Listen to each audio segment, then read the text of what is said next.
चड्ढा, एक तरफ आप कह रहे हैं कि मेट्रो खोल देनी चाहिए, दिल्ली सरकार ये कह रही है कि हम हमारे यहां तो सब कुछ बढ़िया है, दूसरी तरफ आप कह रहे हैं कि पेपर मत दिलाइए क्योंकि बीमारी फैल जाएगी।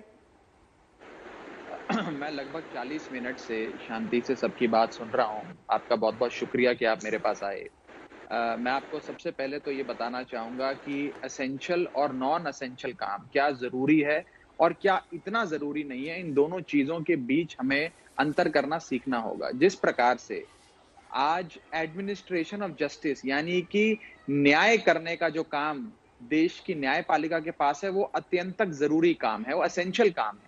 लेकिन उसको करने के लिए एक विकल्प सुप्रीम कोर्ट ने ढूंढा, जिस सुप्रीम कोर्ट का हवाला लगातार भाजपा के प्रवक्ता आपके चैनल पर दे रहे हैं। सुप्रीम कोर्ट भी नहीं बैठ रहा है, सुप्रीम कोर्ट भी वीडियो कॉन्फ्रेंस तकनीक के जरिए आज हियरिंग कर रहा है। हाई कोर्ट में डिजिटल कोर्ट लग रहा है, यानी कि उन्होंने कोई विकल्प ढूंढा। आज हम 21वीं सदी में क्या ये कह रहे हैं कि प्रवेश परीक्षा का हम कोई वैज्ञानिक विकल्प ही नहीं ढूंढ सकते हैं?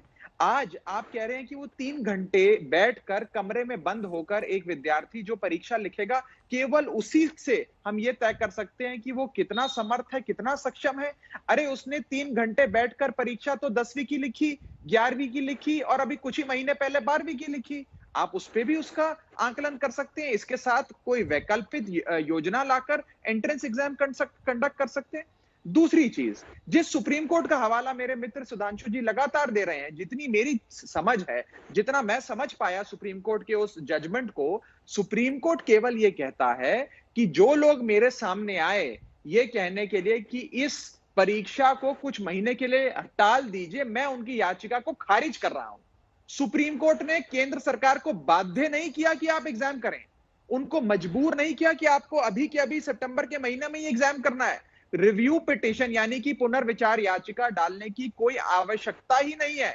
अगर केंद्र सरकार चाहे तो अपने आप अपने एजुकेशन मंत्रालय से यह फैसला ले सकती है। कोई यूनिवर्सिटी आपकी सरकार के अंदर आती है दिल्ली में? कई यूनिवर्सिटीज आती हैं, उसमें आपने एंट्रेंस टेस्ट हटा दिया, जेई नीट से हटा के आपने बोला कि मेरिट पे एडमिशन देंगे हम। हमने क्या किया? हमने इस केवल इतना कहा कि हम कुछ महीने के लिए नहीं चाहते हैं टेस्ट, हम नहीं कर रहे हैं अपनी एंट्रेंस एग्जाम कंडक्ट, हम वैकल्पिक परीक्षाओं के बारे में सोच रहे हैं, उसके बारे में चिंतन कर रहे हैं। क्या आज आप ये जो लगातार दलील दी जा रही है कि उनके 6 महीने बर्बाद हो जाएंगे, विद्यार्थियों का साल बर्बाद हो जाएगा, आप वैकल्प ढूंढिए। और क्या साल की चिंता में आप लाखों लोगों की जानें खतरे में डाल सकते हैं? 28 लाख लोग, रोहित जी, आप भी जानते हैं, रोहित जी, जिन घरों में बच्चे तैयारी करते हैं ना इन परीक्षाओं की, सर, माँ बाप 10वीं के बाद से 2 साल पूरे साथ में लगते हैं खुद कि मेरा बच्चा इंजीनियर या डॉक्टर बने, वो साथ तैयारी करते हैं बैठ के। मानते हैं ना? मैं उन्हीं की बात कर रहा हूं जिनकी आपने उदाहरण दिया। मैं आप ही की बात को आगे बढ़ाऊंगा। वही माँ बाप जो दिन रात बच्चों के साथ मेहनत करते हैं, अपनी जमीन बेचते हैं, जेवरात बेचते हैं कि हमारे बच्चे को अच्छी पढ़ाई मिले, आज वही गरीब तबके के लोग एग्जामिनेशन हॉल नहीं पहुंच पाएंगे। वही गरीब लोगों के पास गाड़ी, स्कूटर, ऑटो नहीं है पहुंचने के लिए, वही बाढ़ग्रस्त इलाके में रहते हैं। आप कैसे एक लेवल प्लेइंग फील्ड को समाप्त करके, क्योंकि आप हट कर रहे हैं, क्योंकि आपने बिना सोचे समझे एक फैसला ले लिया, अब उस फैसले पे वापस जाने में आपको न जाने क्यों परेशानी हो रही है। जनहित में ही तो फैसला ले रहे हैं। 4 वोट फालतू ही मिलेंगे भारतीय जनता पार्टी को अगर वो ये फैसला लेगी। जफर सरेश वाला फैसला ले ले। क्या ये जिद का फैसला है? अजय शर्मा जी, उसके बाद आपके पास आ रहा हूं। क्या जफर सरेश वाला ये जिद का फैसला है कि नहीं साहब हम तो कराएंगे क्योंकि हमने डिसाइड कर लिया?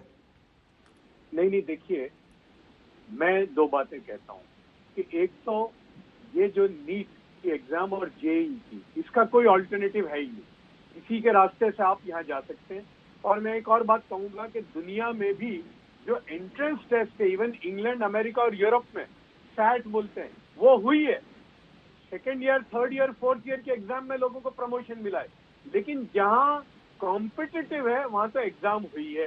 तो एग्जाम के बगैर तो कोई चारा नहीं है। ऑलरेडी 6 महीने निकल गए हैं, यानी अगर ये सितंबर में एग्जाम लेते हैं तब भी टर्म शुरू होगा जनवरी में। और मैं भी इंजीनियर हूं, मैंने भी इंजीनियरिंग पढ़ी है। ये सेमेस्टर पे चलता है और जितना ज्यादा जाएगा इसकी कैस्केडिंग इफेक्ट होगी। अब मैं ये कह रहा हूं कि एक तरफ ये कोविड है, एक तरफ इम्तिहान है, और ये लोग जो 28 लाख कहते हैं, मैं कहता हूं कि इसको थोड़ा हम इसका विश्लेषण करें। एक तो जेईई की जो एग्जाम है उसकी डेट्स अलग है 3 दिन तक, उसमें 8 लाख बच्चे हैं। और ये 8 लाख बच्चे 3 दिन में 30 स्टेट में डिवाइड होंगे, तो किसी एक स्टेट में 40,000 से ज्यादा बच्चे नहीं होंगे।